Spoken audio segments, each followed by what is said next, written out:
દીવડા જગમગ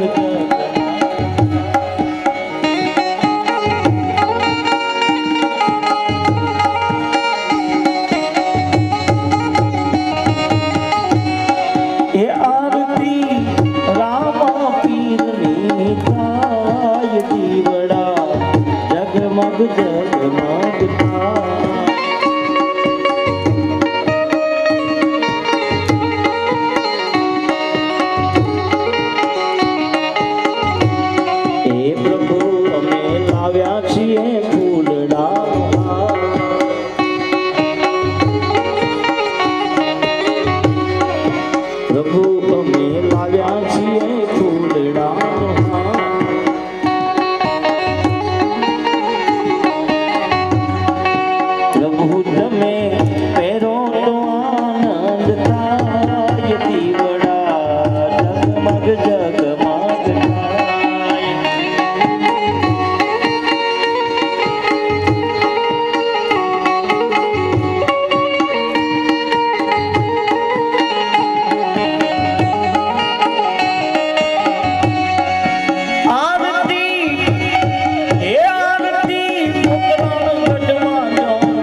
प्रतापे गाड़ियों घनी धूम चाले से धंधा पोड़ी हाचो रे हंगाथ रे मारो रोबो धनी हो दुश्मन पिन मारे घनी हारवाला दे अलख धनी हाचो रे हंगाथ रे मारो रोबो धनी हे हाचवे मारो व्यवहार होनी बापो मने घर नो जोणी हाचो रे हंगाथ रे मारो रबो धनी हे एना प्रतापे गाड़ियों घनी तुम चाले से धंधा पोणी हाचो रे हंगाथ रे मारो रबो धनी ए हाचो रे हंगाथ रे मारो रबो रे धनी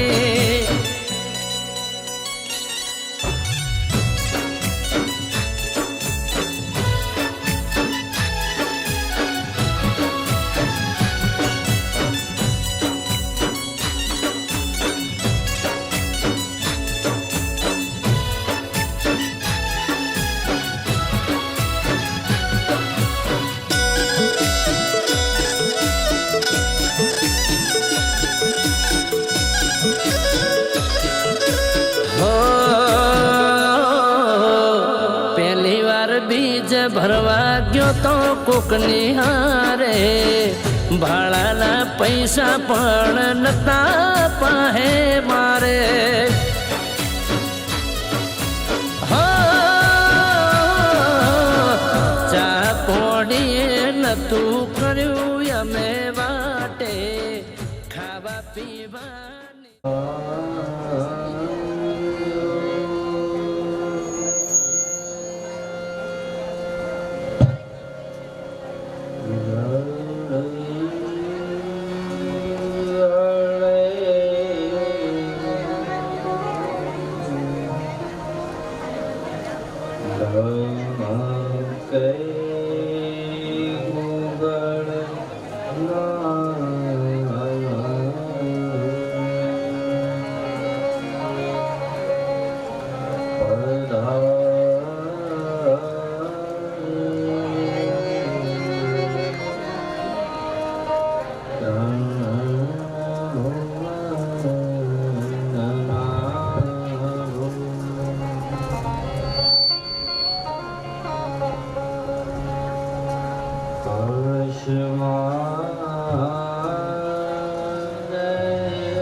કળા બિરાજે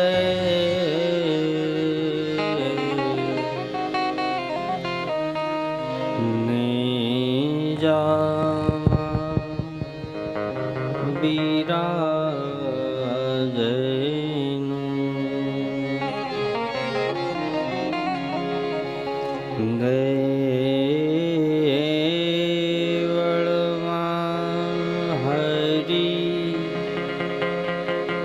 પોતે બિરાજે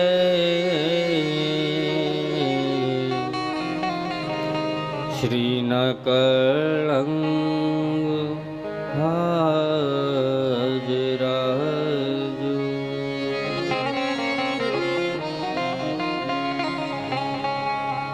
ગુરુ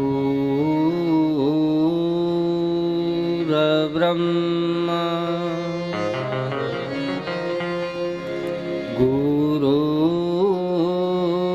ગુરુર્વિષ્ણુ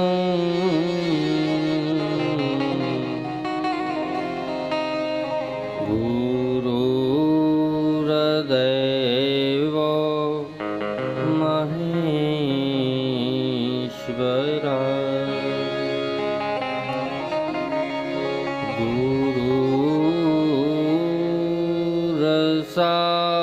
ગુરુર્સાક્ષાત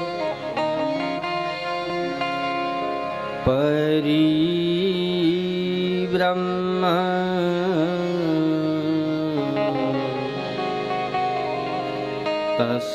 તસ્મૈ શ્રી ગુરુવે નમઃ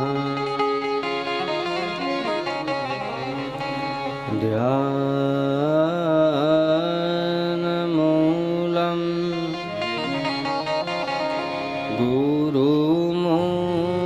ગુરુમૂર્તિ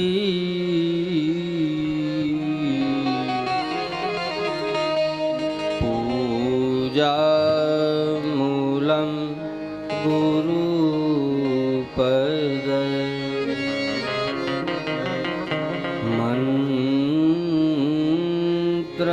મંત્રમૂલં ગુરુર્વાક્યં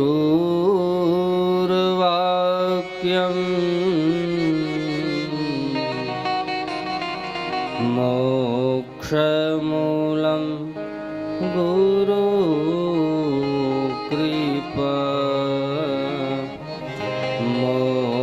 મોક્ષમૂલં ગુરુકૃપા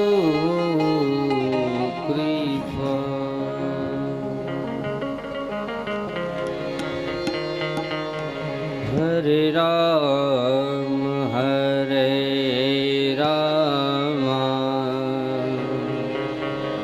રામ રામ હરે હરે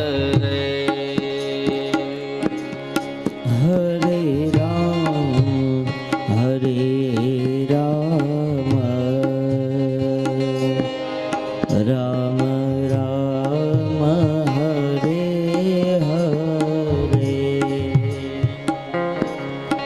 હરે રામ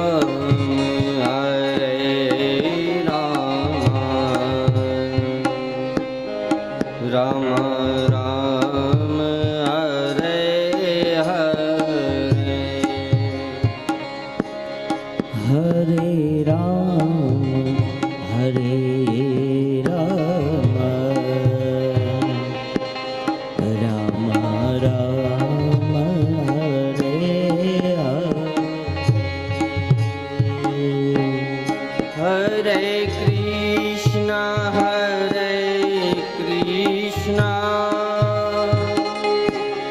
કૃષ્ણ કૃષ્ણ હરે હરે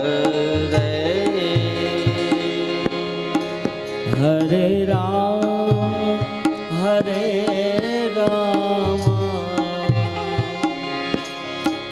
રામ રામ હરે હરે હરે કૃષ્ણ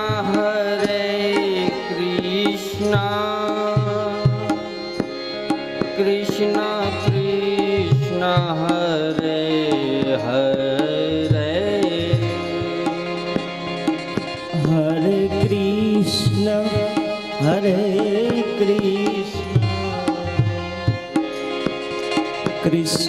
कृष्ण हरे हरे हरे राम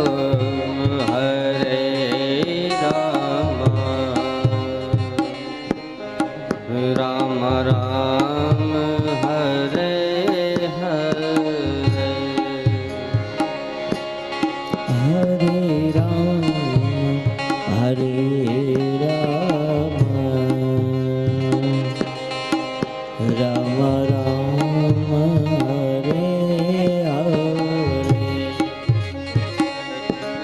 राम राम हरे हरे राम राम हरे हरे कृष्ण हरे हरे हरे कृष्ण हरे हरे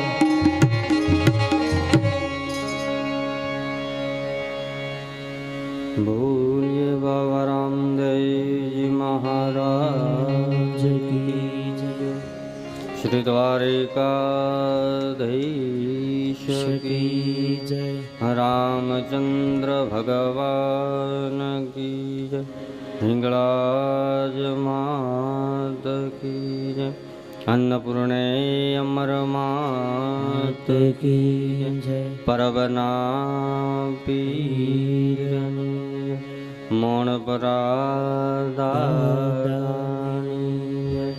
हरि ओम नमः पार्वती पति हर हर महादेव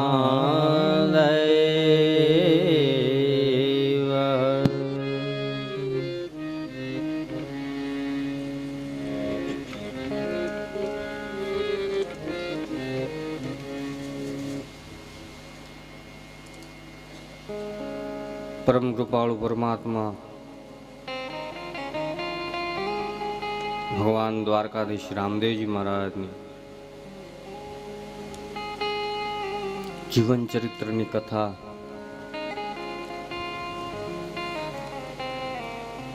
समस्त हीरपरा परिवार द्वारा आयोजित आ कथाની અંદર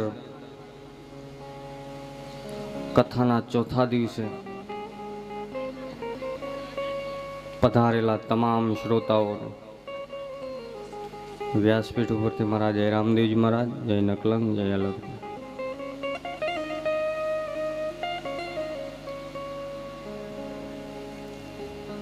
ગઈકાલની કથામાં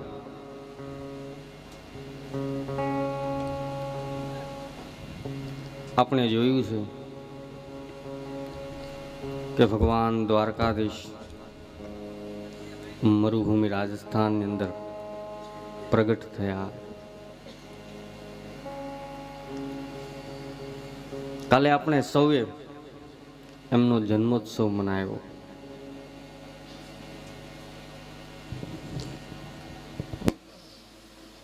પ્રગટે ઈ પરમાત્મા અને જન્મે ઈ જીવ.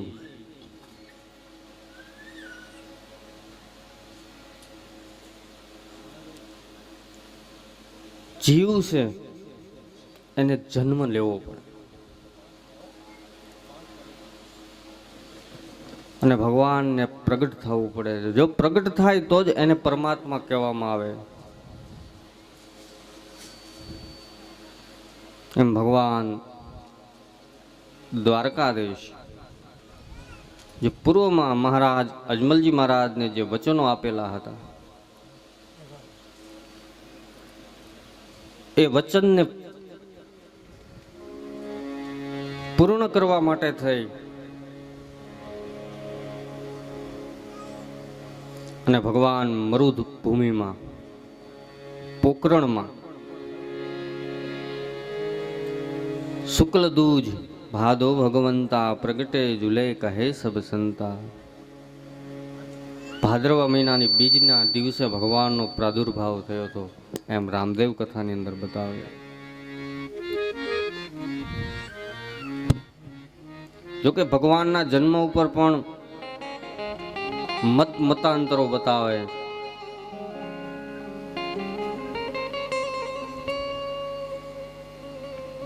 એક કથા એવી પણ બતાવે છે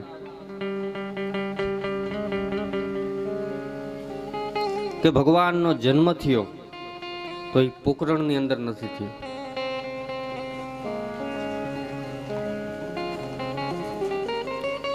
કેમ કે પહેલાના રજવાડા સમયમાં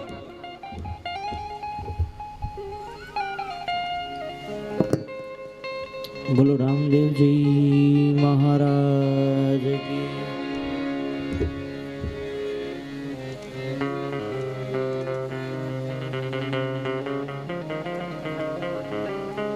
પહેલાના રજવાડા સમયમાં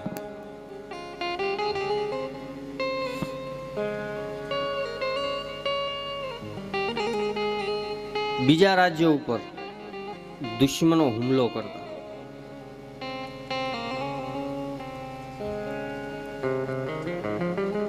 અને રાજા એ પોતાના નગરના નરનારી, એનો તમામ ખજાનો, અમુક અમુક મંત્રીઓને લઈ અને અજ્ઞાત સ્થળ ઉપર રહેતા.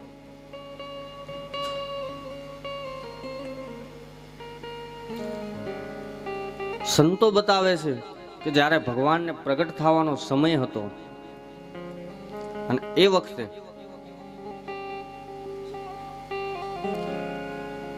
પોકરણની ઉપર યવન લોકોએ હુમલો કર્યો.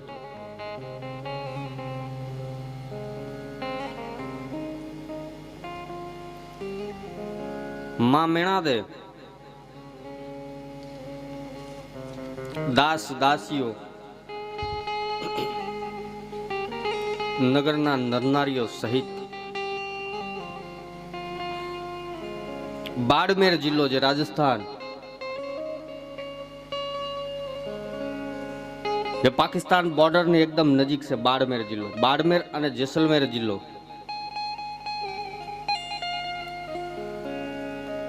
એ બાડમેર જિલ્લાનું શિવ તાલુકો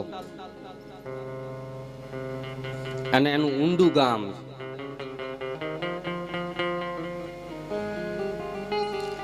અને એ ઊંડા ગામની અંદર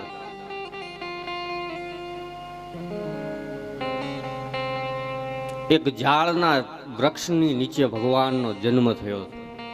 એક સંતો મહાપુરુષો એક એવી પણ કથા બતાવે.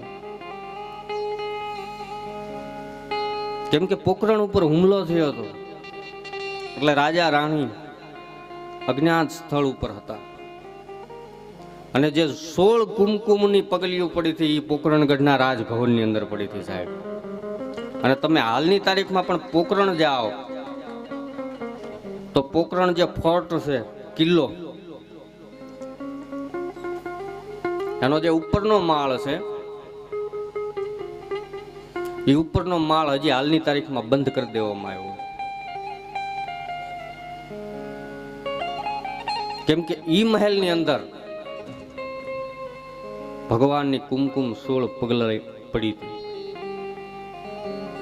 અને હજી પણ ઈ કુમકુમની પગલિયા છે. ભાદરવો મહિનો આવે જેને આપણે નોમ દશમ ને 11 નો મેળો કહી, રામદેવજી મહારાજની નવરાત્રી આવે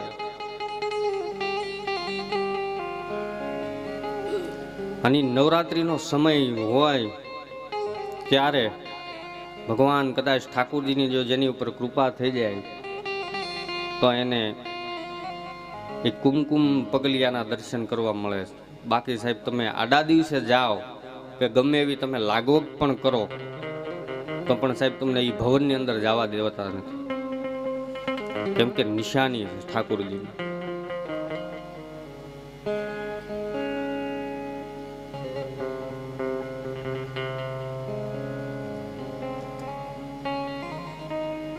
16 પગલિયા પડી.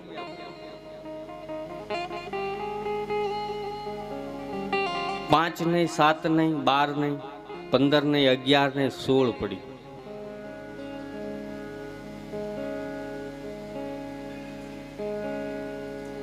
કેમ કે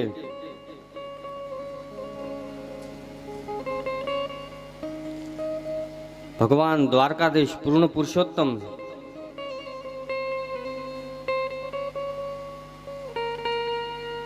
અને એનો અંશાવતાર અને રામદેવજી મહારાજ 16 કળાને લઈને પ્રગટ થયેલો મહાપુરુષ છે. આકાશની અંદર સાહેબ આપણે ચંદ્રમા ઉગે ત્યારે આપણે કહીએ છીએ કે 16 કળાએ ચંદ્ર ખીલ્યો એમ. શરદ ઋતુની અંદર સાહેબ જે ચંદ્રમા ઈ જ ચંદ્ર છે, પણ શરદ ઋતુના ચંદ્રમાં તમે જુઓ તો એ 16 કળાએ લાગે.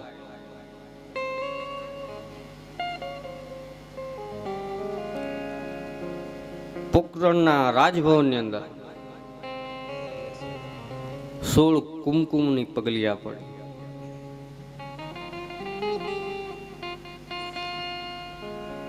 ગુરુલાલ ગેબી લાલ બાપુ ઈ પોતાના એક ભજનની અંદર બતાવે,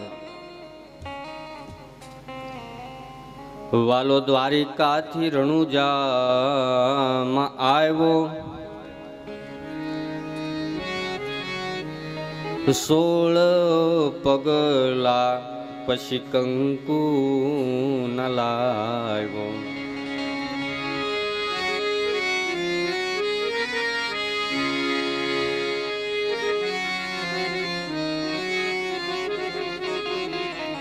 ધન્ય ધન્ય હો કૃષ્ણ મુરારી,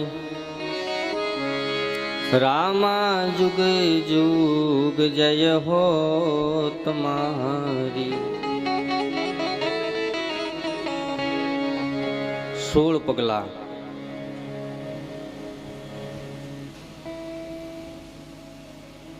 એ વખતે દૂધ પણ ઉભરાણા.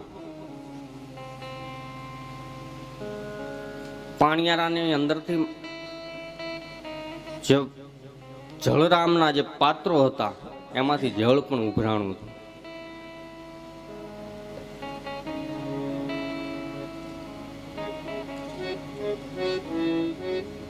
ભગવાનને પારણિયાની અંદર ઝુલાવ્યા.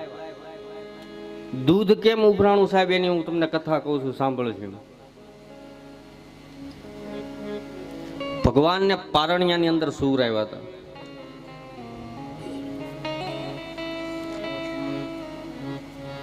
અમુક એવું બાળક હોય સાહેબ કે ઈ બાળકને તમે ઘોડિયાની અંદર સુવરાવો, તમે ગમે એમ કરો ને તો એક પગ ઈ ઘોડિયામાંથી બહાર કાઢી નાખે. તમે ગમે એમ દબાવીને એને માથે કદાચ ઓશીકું કે તકિયો મૂકી દો ને તો એ આમ પગથી હેરવીને પગ એનો એક પગ બહાર છે.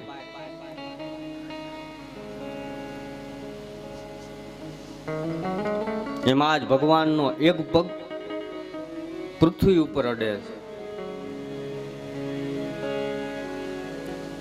અને દૂધને ગરમ કરવા માટે થઈ અને એક દેગડું આવે, દેગડું જે આપણે આ માલધારી રબારી ભરવાડ સમાજમાં દેગડું જેને કહેવાય, દેગ. દેગ એટલે કોઈ બીજી વસ્તુ છે જ નહીં સાહેબ, દેગનું નામ જ દેગડું છે. એની અભ્રંશ ભાષા થાય. હાકડા મોઢાનું હોય પાત્ર અને એની અંદર જાજુ લગભગ દૂધ ભરવાનું કામ થાય. કારણ કે એ સમયમાં તો ફ્રીજની સગવડતા નહોતી કે દૂધને ઠંડુ કરી દે, ફ્રીજમાં મૂકી દે એટલે સારું રહે. એટલે એ દૂધને બચાવવા માટે થઈ અને ગરમ કરવા માટે થઈ અને સુલા ઉપર મૂક્યું. એવી અત્યંત જ્વલંત અગ્નિ પણ પ્રગટ નથી.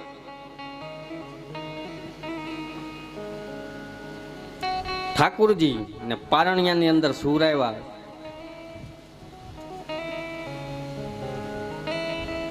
અને ફટ દઈને પગ બહાર કાઢી નાખે. દૂધ છે એ સુલા ઉપર છે.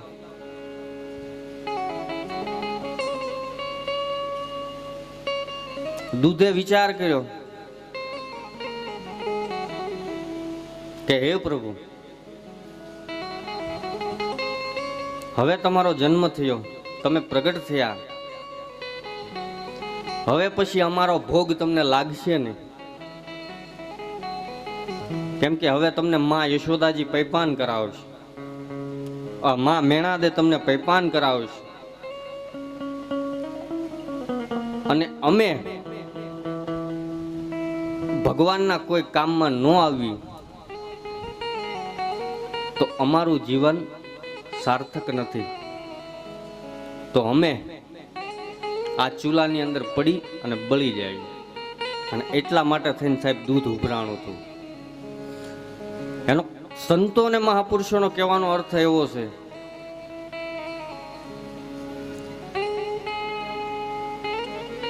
કે આપણું આ પંચભૌતિક શરીર કોઈ સેવામાં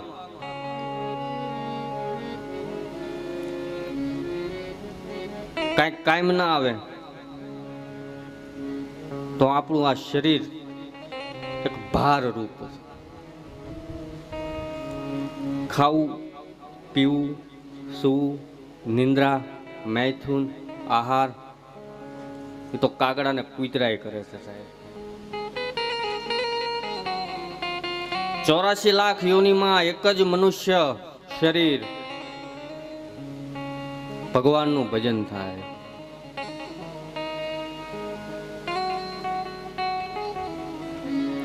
આ પંચભૌતિક શરીર એને સાધન કીધું છે સંતો અને મહાપુરુષોએ. અને જો આ સાધન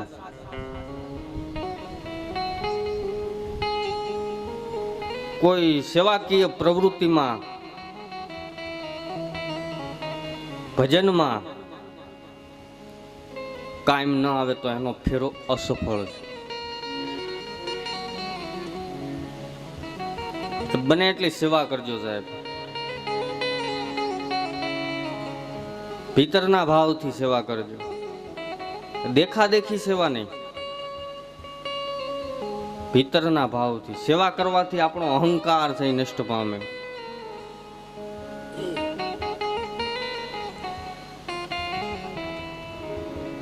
આજે દૂધ ઉભરાણું,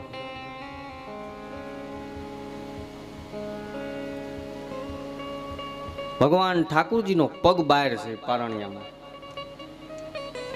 અને ચૂલામાં પડ્યા પછી ઈ દૂધ ભગવાન ઠાકુરજીના ચરણારવિંદને અડે છે.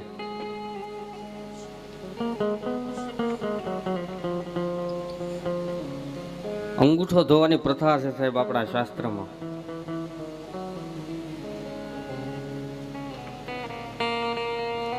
ભગવાન, ગુરુ, સંત અને પતિનો અંગૂઠો ધોવો, એવું આપણા શાસ્ત્રની અંદર કહે છે.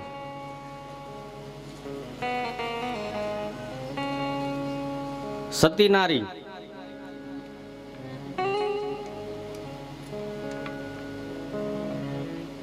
સવારે એના પતિની પૂજા કરે છે અને ચરણની પૂજા કરે છે, એનો અંગૂઠો ધોવે છે.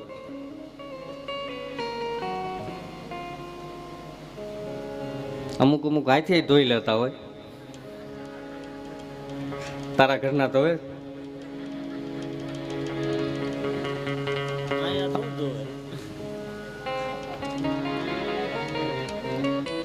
પગનો અંગૂઠો લાલ થાય એટલે એમ કે માયતમ વટે.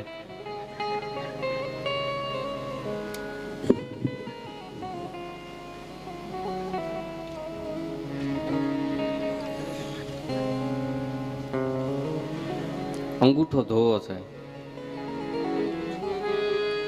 અંગૂઠા પાછળની બહુ મોટી કથા છે. શ્રીમદ ભાગવતમાં આખો એનો ઉલ્લેખ કર્યો છે. અષ્ટપટરાણી ભગવાનને, હજી ભગવાન ઠાકોરજી સવારમાં જાગ્યા ન હોય ત્યાં એક પછી એક ઠંડુ પાણી લઈને મંડે ભગવાનના પગને ચરણારવિંદને પખાળો. ઠાકોરજીએ કીધું છે કે આ બધા મારી નિંદર બગાડે. હું રાત્રિના પ્રહરમાં મારું કર્મ કરું છું અને સવારમાં આ પગનો અંગૂઠો મંડે ધો અને જળ અડે. સાહેબ, જળનો પ્રકૃતિ છે કે તમને ગમે એવી નિંદર હોય, ગમે એવો થાક હોય, એટલે જળ અડે એટલે તમારો થાક ઉતરી જાય, તમારી નિંદર ઉડી જાય. ભગવાન પણ વિચારે ચડ્યા કે એવું મારા પગની અંદર શું છે કે આ બધા મારા પગને ધોવે છે.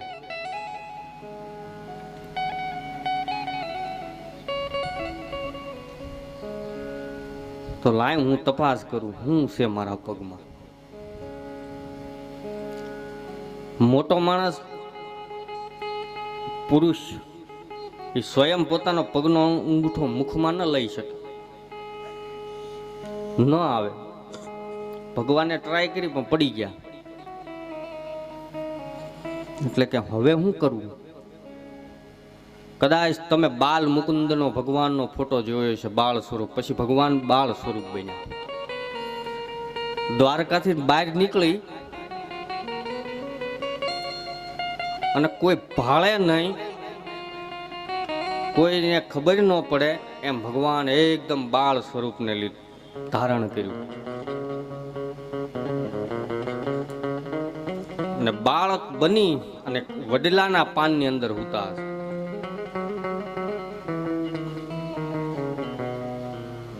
અને જેવો ભગવાને પગ ઊંચો કરી અને અંગૂઠો પોતાના મુખની અંદર મૂક્યો ને ત્યાં સ્વયં બ્રહ્મને સમાધિ લાગી.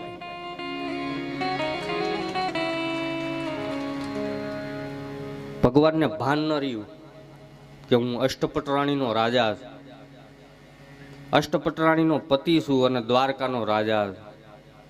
ભગવાન ભાન ભૂલી ગયા, સમાધિ લાગી ગઈ.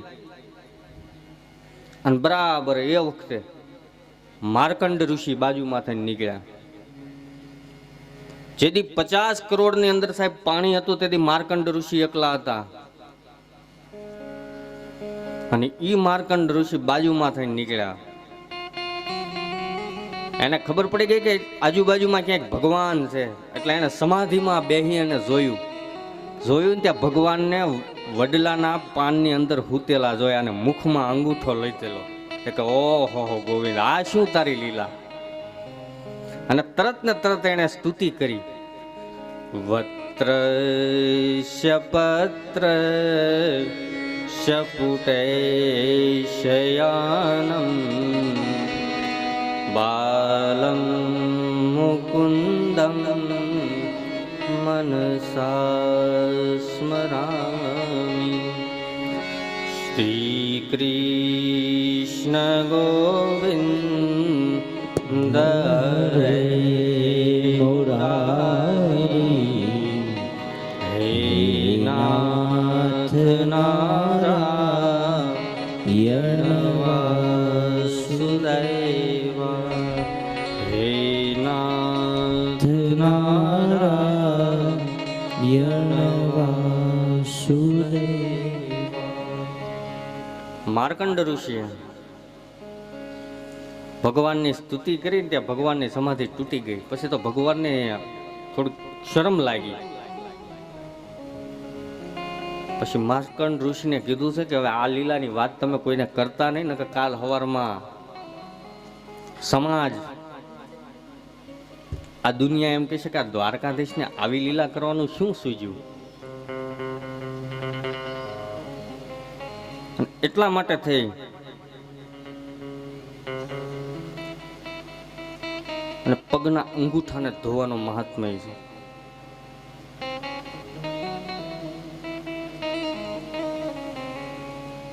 બીજું કારણ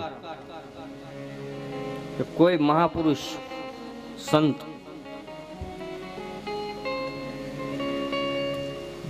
સમાધિ આપી દે મહાપુરુષને, એનું આ પંચભૌતિક શરીર, એનો આ દેહ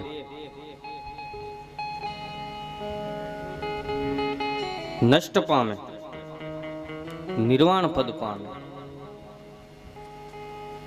પછી કદાચ એનું રૂપ ગમે એટલું તેજસ્વીવાન હોય,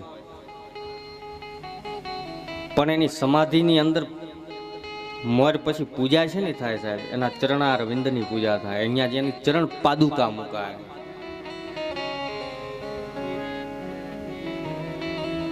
મુખની પૂજા નથી થતી, પૂજા ચરણની થાય. ચરણની અંદર એવી તો કોઈક વસ્તુ છે સાહેબ,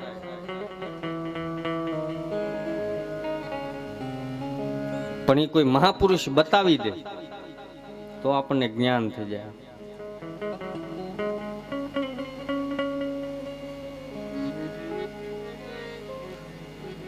ગોપી તળાવ, જેની માટી, જેને આપણે ગોપી ચંદન કહીએ, શું છે? તળાવની માટી છે. એક હાથી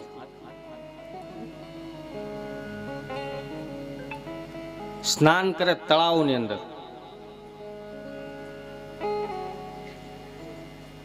પછી સ્નાન કરી અને કિનારા ઉપર આવે ને તો તમે નિરીક્ષણ કરજો સાહેબ કે પોતાની હૂંઢને ગોળ ગોળ ફેરવી અને માટીને ભેગી કરે છે, અને માટીને ભેગી કર્યા પછી એ પોતાના પીઠ ઉપર નાખશે. તો કોઈ સંતે એને પૂછ્યું કે હે ગજરાજ, તમે નાઈને આવો અને સ્વચ્છ થાવ છો, પછી આ તમે માથે માટી કામ નાખો?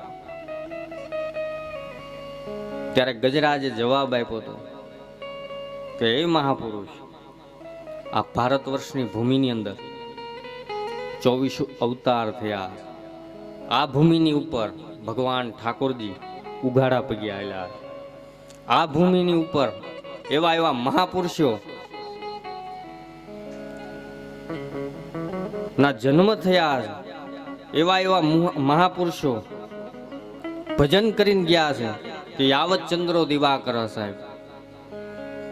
અને કદાચ જો ઈ મહાપુરુષ આ ભૂમિ ઉપરથી હાલ્યા છે અને કદાચ એના ચરણની રજ જો આની અંદર રહી ગઈ છે ને, જો ઈ ચરણની રજ મારી ઉપર પડી જાય છે ને, તો હું આ યોનિમાંથી છૂટી જાય છે અને મારો મોક્ષ થાય. અને એટલા માટે થઈ અને હાથી પોતાના પીઠ ઉપર ધૂળ ઉડાડે.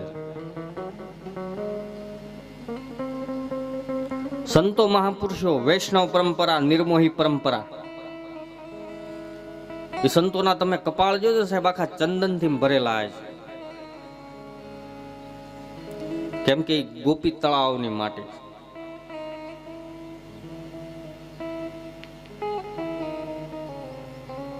ઈ માટીમાં ભગવાનની ચરણની રજ, અને સાહેબ રજથી જ ગજ થાય. વડલાનું બી છે ને, એ બી નાનું એવું જ છે, પણ એમાંથી આખા એક વિશાળ વટવૃક્ષ તૈયાર થાય.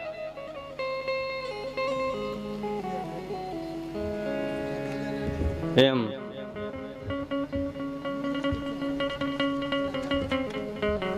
જો ચરણની રજ મળી જાય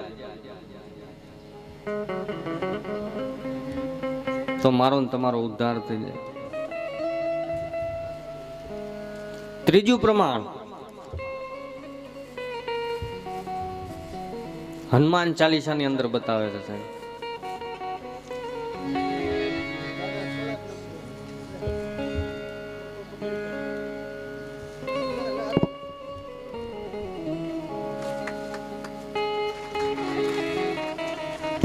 મહારાજ કી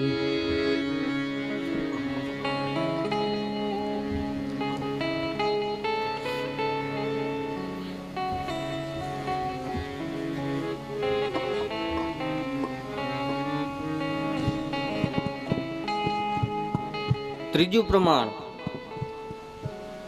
શા માટે થઈને ચરણ ધોવા? તો હનુમાન ચાલીસાની અંદર બતાવે. પ્રથમ શ્રી ગુરુ ચરણ સરોજ રજ નિજ મન મુકુર સુધારી બરનૌ રઘુબર વિમલ જશે જોદાયક ફલ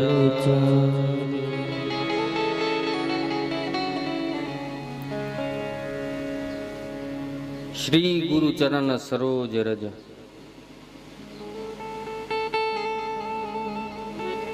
સદગુરુ મહારાજની ગેરહાજરી થઈ જાય સાહેબ, જોજો. પછી એની સમાધિ ઉપર એના ચરણ કમળના પગલાને પધરાવવામાં આવે. પછી દર પૂર્ણિમા જેમના શિષ્ય પરિવાર સેવક સમુદાય હોય એ ચરણ પાદુકાને પખાળે.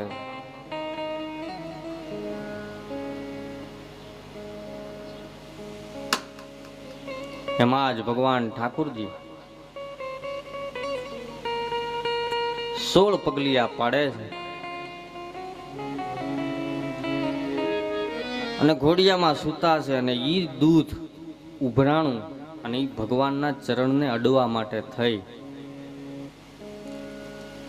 અને દૂધ ઉભરાણું. એમાંથી કથા બતાવે. શ્રીમદ ભાગવત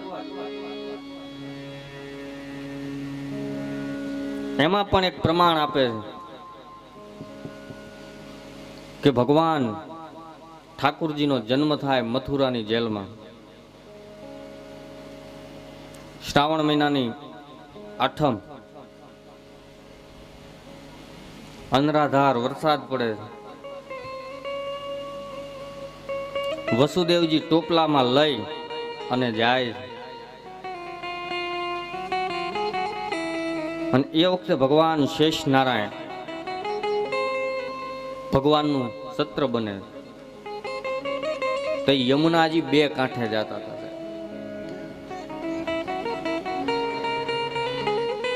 યમુનાજી તાણી જાય ને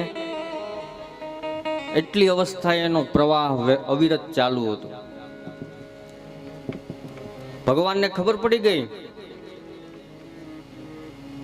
કે યમુનાજી મારા ચરણારવિંદને પખાળવા માટે થઈને આ ઉછળે છે. એની અંદર એટલો બધો અવિરત પ્રવાહ એટલે ચાલુ થયો. અને જે ટોપલાની અંદર હતા એમાંથી ફટ દઈને ભગવાને પગ બહાર કાઢ્યો ને ત્યાં વસુદેવજીને છાતી હમાણું જ પાણી થયું અને હામા કાંઠે વળ્યા. ચોથું પ્રમાણ. સંત અને મહાપુરુષ અને ભગવાનના ચરણાર વિંદની અંદર કાંઈક છે.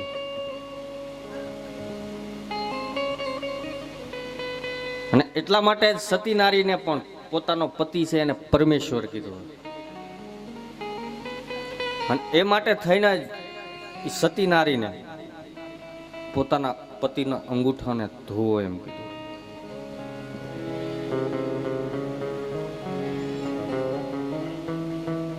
કારણ કે ચરણની રજમાંથી ગજ થાય. એમાં જ ભગવાન ઠાકુરજી રામદેવજી મહારાજના ચરણને અડવા માટે થઈ અને જળ અને દૂધ ને બધું ઉભરાણું. પછી જળની અંદર માં મેણા દે એક મુઠ્ઠી ભરી અને સાકર ને એક મુઠ્ઠી ભરી અને ચોખા નાખ્યા. કારણ કે ખીર ભગવાનને પ્રિય છે. ધીરત મીઠાઈ બાબા ચડે તારે ચૂરમો એમ. એ જે પાત્ર હતું, મારો કહેવાનો મૂળ હવે ભાવાર્થ કથામાં લઈ જાઓ કે જે દેગડું હતું, દેગડાની અંદર ચોખા અને સાકર નાખ્યા એટલે પછી એમાંથી આખી પ્રણાલિકા થઈ ગઈ કહેવાનું દેગ ઉતારી દેગ ઉતારી દેગ ઉતારી, બાકી મૂળ દેગ ને મૂળ ખીર. કેમ કે દેગનો ક્યાંય ઉલ્લેખ નથી. દેગ તો એક પાત્ર છે, દેગડું, બાકી મૂળ ખીર.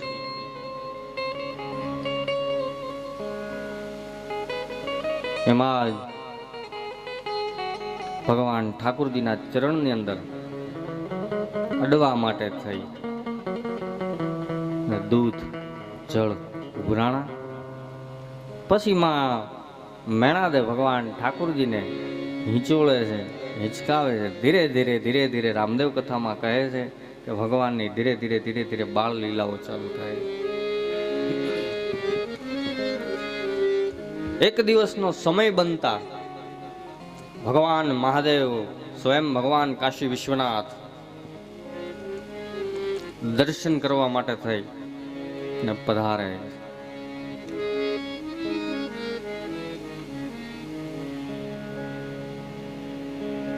રામદેવ કથામાં બતાવે છે કે ભગવાન શિવનો કેવો વેશ હતો. એકદમ ડરામણું સ્વરૂપ હતું ભગવાન. રામદેવ કથામાં લખે છે કે અંગલ ભભૂતિ ગલે રૂંઢમાલા યોગી દીઠ ત્રિશુલ વાલા. અંગલ ભભૂતિ ગલે રૂંઢમાલા યોગી દીઠ ત્રિશુલ વાલા.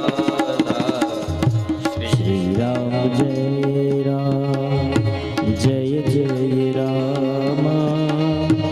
શ્રી રામ જય રામ જય જય રામ. શ્રી રામ જય. ભગવાન શિવનું એકદમ ડરામણું સ્વરૂપ છે. કદાચ કોઈ મોટી ઉંમરનો વ્યક્તિ પણ જો ભાળી જાય ને, એ પણ એના દર્શન કરી લે ને તો પણ એને બીક લાગે એવું સ્વરૂપ છે. કેમ કે અઢળદાની છે ભગવાન શિવ. સ્મશાન ભૂમિની અંદર રહેનાર મહાપુરુષ છે.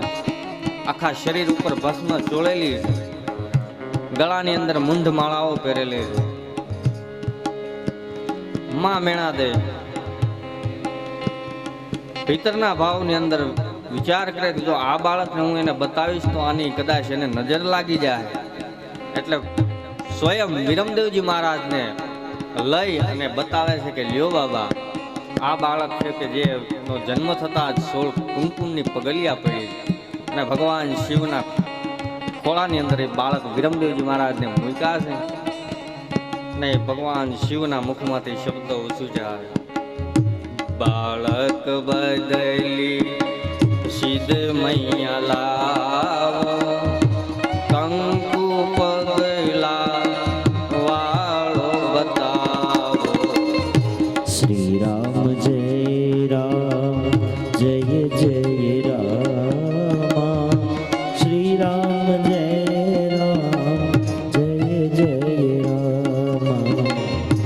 બાળક બદલી સિદ્ધ મૈયા લાવો, કંકુ પગલા વાળો બતાવો.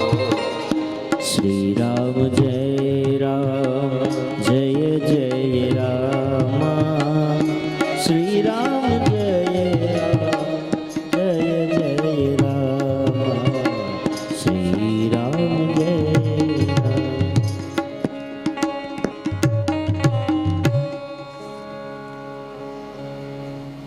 ભગવાન શિવ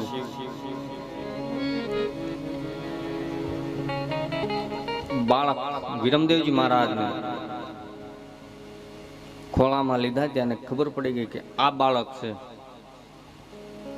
એ જે કંકુમની પગલિયા પડી એ બાળક નથી. માં મેણાદેને સઘળી વાત કરે છે કે હે દેવી, હું ઉત્તરાખંડમાંથી પધારું. આપ ગમે એમ કરો પણ મને એ બાળકના દર્શન કરાવો. માં મેણાદય સ્વરૂપને જોઈ અને ગમે એમ તો માં હૃદય છે ને બીક લાગી છે કે આવો વેશ વાળો સાધુ કદાચ મારા દીકરા ઉપર કામણ કૂટણ કરશે તો. કેમ કે માં છે ને સાહેબ, માં એ બાળપણથી જ છોકરાઓને એવા સંસ્કાર આપી દે. હિંચકાવતા હોય ને ત્યાં જેમ કે હુઈજા બાવો હોય, પણ સાહેબ કોઈ આપી દીધા, કોઈ સાધુના ચરણાર વિંદની અંદર પોતાના બાળકોને આપી દીધા.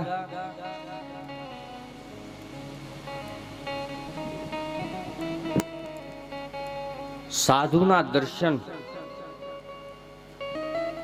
યાદ રાખજો સાહેબ,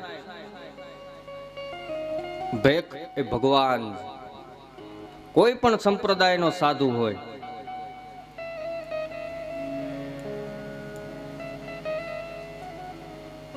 આપણી પાસે યથા શક્તિ જે કાંઈ હોય કે ન હોય, સીતારામ, નમો નારાયણ, સદદેવીદાસ, અમરદેવીદાસ કેવું. કેમ કે સાધુની નજર આપણી ઉપર પડી જાય ને સાહેબ, તો પણ આપણો ઉદ્ધાર થઈ જાય. કેમ કે કોઈને ખબર નથી સાધુ કોણ છે, એટલા માટે થઈને ભેખ ઈ ભગવાન કીધો. એક ભગવું લુગડું હોય ને ભાઈ, ભગવું લુગડું, એની અંદર સ્વયં નારાયણનો વાસ. भगवे में भगवान छुपा है मानव तू पहचान.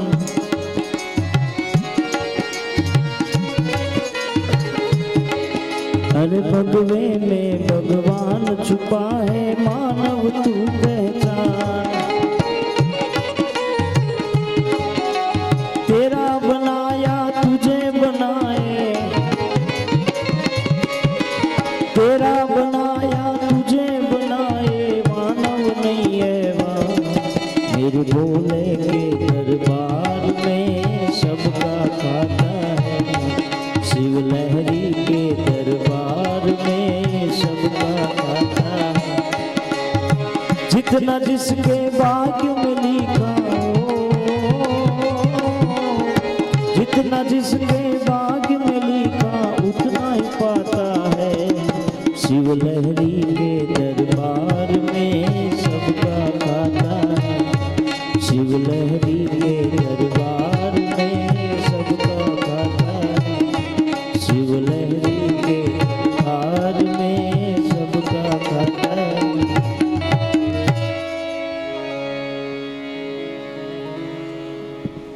કોઈ પણ સાધુ હોય સાહેબ, આપણને બને તો આપણે સીતારામ કહેવા.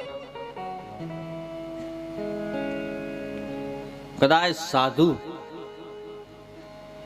સાહેબ આપણા આંગણા ઉપર આવી જાય ને તો પણ આપણી કિસ્મતના દ્વાર ખુલી જાય. એના ચરણની કદાચ રજ પડી જાય ને સાહેબ આપણા ઘરની અંદર, તો પણ ઈ ભૂમિની અંદર એક સકારાત્મકતા ઉર્જા પ્રગટ થઈ જાય. જે ભજન કરનારા મહાપુરુષો છે, એટલા માટે તો સાધુ સંતો મહાપુરુષોની આપણે પધરામણી કરીએ છીએ. શું કામ ભાઈ પધરામણી શું કામ કરાવીએ છીએ આપણે?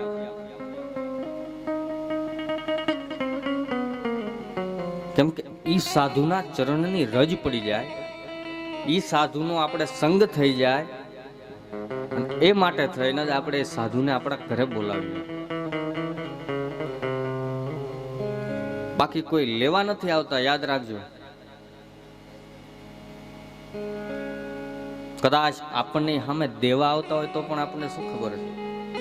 કેમ કે આપણી પાસે એવી દ્રષ્ટિ નથી.